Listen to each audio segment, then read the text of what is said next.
Good morning प्यारे बच्चों, आपकी एक मॉर्निंग वर्कशीट आई है, वर्कशीट नंबर 10 और ये क्लास 8 की वर्कशीट है। आज जो वर्कशीट है वो हिंदी की वर्कशीट आई है और आज डेट है 29 अक्टूबर। आप इसे अच्छे से लेबल कर लेंगे। तो चलिए अपनी वर्कशीट शुरू करते हैं। पत्रों की दुनिया भी अजीबोगरीब है और उसकी उपयोगिता हमेशा से बनी रही है। पत्र जो काम कर सकते हैं वह संसार का आधुनिकतम साधन नहीं कर सकता।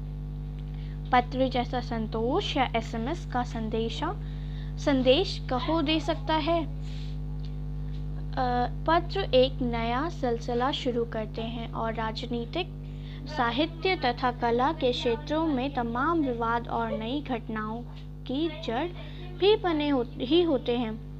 दुनिया का तमाम साहित्य पत्रों पर केंद्रित है और मानव सभ्यता के विकास में भी इन पत्रों ने अनूठी भूमिका निभाई है। पत्रों का भाव सब जगह एक सा है, भले ही उसका नाम अलग अलग हो। पत्र को उर्दू में खत कहते हैं, इसको याद कर लीजिएगा। पत्र को उर्दू में खत, संस्कृत में पत्र, कन्नड़ में कागज, तेलुगु में उत्तरमु और जाबू भी कहते हैं और साथ ही में उसे लेख भी कहते हैं। ठीक है, तो ऐसा तमिल में उसे कड्डिद कहते हैं। पत्र यादों को सहेज कर रखता है, इसमें किसी को भी कोई संदेह नहीं। हर एक की अपनी पत्र लेखन कला है और हर एक के पत्रों का अपना दायरा। दुनिया भर में रोज करोड़ों पत्र एक दूसरे को तलाशते तमाम ठिकानों तक पहुंचते हैं। भारत में भी रोज 4.5 करोड़ चिट्ठियां डाक में डाली जाती हैं। कितनी डाली जाती हैं? 4.5 करोड़। ये भी याद रखिएगा, ठीक है, काफ़ी इम्पोर्टेंट है ये, जो साबित करती हैं कि पत्र कितनी अहमियत रखता है। पंडित जवाहरलाल नेहरू ने क्या किया था? सन 1953 में सही कहा था। क्या कहा था उन्होंने? हजारों सालों तक संसार का साधन केवल हरकारे या फिर तेज घोड़े रहे हैं। उसके बाद पहिए आए, पर रेलवे और तार से भारी बदलाव आया। तार ने रेलों से भी तेज गति से संवाद पहुंचाने का सिलसिला शुरू किया। रेलवे में क्या था कि लोग जो डाके थे, पहले तो उन्हें घोड़े पर जाना पड़ता था, फिर रेलवे आया तो वो लोग आराम से रेलवे से चले जाते थे। और उसके बाद जब तार आई ना, जो टेलीफोन की तार है वो वाली, तो वो आई तो उसके बाद और भी आसान हो गया बातचीत करना और भी जल्दी पहुंचने लगे बात। ठीक है, फिर इसका सिलसिला शुरू हो गया था। और अब टेलीफोन वायरलेस, मतलब बिना वायर के आप जो फ़ोन से बात करते हो तो उसमें वायर थोड़ी ना लगी होती है, तो वायरलेस फ़ोन से भी बात हो जाती है और आगे रेडार दुनिया बदल रहा है ना। अब कुछ शब्दार्थ हैं वो भी जल्दी से देख लेते हैं। उपयोगिता, आवश्यकता, संचार, बातचीत या फिर संवाद। ये वाद था, सॉरी, मुझे वो नहीं लगा, ये च लगा, इसलिए मैंने संचार पढ़ा। तो संवाद, बातचीत या सूचना का आदान प्रदान। फिर आधुनिकतम, सबसे नया, संतोष, तृप्ति या फिर शांति, साधन, उपकरण, सिलसिला, चलन, तमाम, पूरा या संपूर्ण। फिर विवाद, झगड़ा, केंद्रित, आधारित। फिर सहेजकर, संभालकर, संदेह, शक और दायरा, क्षेत्र, अहमियत, महत्व, हर कार्य, संदेश या चिट्ठी ले जाने वाला। तो ये आपको याद भी करने हैं, काफ़ी इंपॉर्टेंट शब्दार्थ हैं ये। अब क्वेश्चन आंसर्स देख लेते हैं जल्दी से। आपके अनुसार पत्र, फ़ोन या एसएमएस एक दूसरे से कैसे अलग हैं? चलिए देखते हैं। बच्चों, ये रहा आपका आंसर। पत्र व्यक्ति की स्वयं ही हस्तलिपि में होते हैं। पत्र द्वारा हम अपने मनोभावों को खुलकर व्यक्त कर सकते हैं, है ना। अपनी सारी बात हम पत्रों में लिख सकते हैं और वो हम खुद ही लिखते हैं, इसलिए वो हमारी हस्तलिपि में ही होता है। फ़ोन SMS द्वारा केवल कामकाजी बातों को ही संक्षिप्त रूप में व्यक्त कर सकते हैं। बहुत ऑड लगता है, अजीब सा लगता है जब आप फ़ोन पर बात करते हो, बट ये तो हमारा मतलब डेली लाइफ में हम चिट्ठियाँ नहीं लिखते, अब फ़ोन से ही बात करते हैं, तो ये नॉर्मल हो गया है हमारे लिए। नेक्स्ट क्वेश्चन देखते हैं बच्चों। नेक्स्ट क्वेश्चन है आपका, पत्र किस तरह महत्वपूर्ण भूमिका निभाते हैं, किस तरह निभाते हैं, चलिए देखते हैं। बच्चों ये रहा आपका आंसर। पत्र व्यक्ति की स्वयं की हस्तलिपि में ही होता है, जो कि प्रियजन को अधिक संवेदित करते हैं। वे राजनीतिक, साहित्य तथा कला के क्षेत्रों में तमाम विवाद और नई घटनाओं की जड़ भी होते हैं। दुनिया का तमाम बच्चों देखिए, दुनिया का तमाम साहित्य पत्रों पर ही केंद्रित होता है और मानव सभ्यता के विकास में भी यह पत्र बहुत महत्वपूर्ण भूमिका निभाते हैं। नेक्स्ट देखते हैं। अब बच्चों नेक्स्ट क्वेश्चन में ना हमें क्या करना है, जो हमें भाषा दी गई है उसमें पत्र को क्या कहते हैं वो बताना है। तो कन्नड़ में क्या कहते हैं, देखिए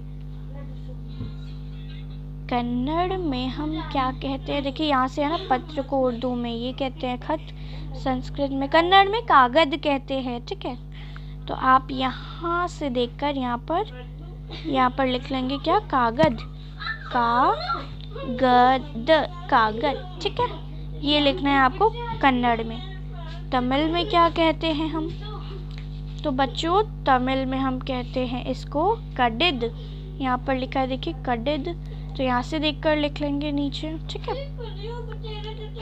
फिर है उर्दू। तो उर्दू में हम क्या कहते हैं इसको, उर्दू में हम क्या कहते हैं, उर्दू में हम खत कहते हैं, है ना, देखिए यहाँ पर लिखा है उर्दू में खत कहते हैं। नेक्स्ट है तेलुगु। तेलुगु में हम क्या कहते हैं बच्चों, ये देखिए यहाँ पर है, तेलुगु में हम कहते हैं उत्तरमु या जाबू या फिर लेख। ठीक है, आप तीनों में से कोई भी एक लिख लीजिएगा, नहीं तो एक भी तीनों लिख लीजिएगा फिर एक।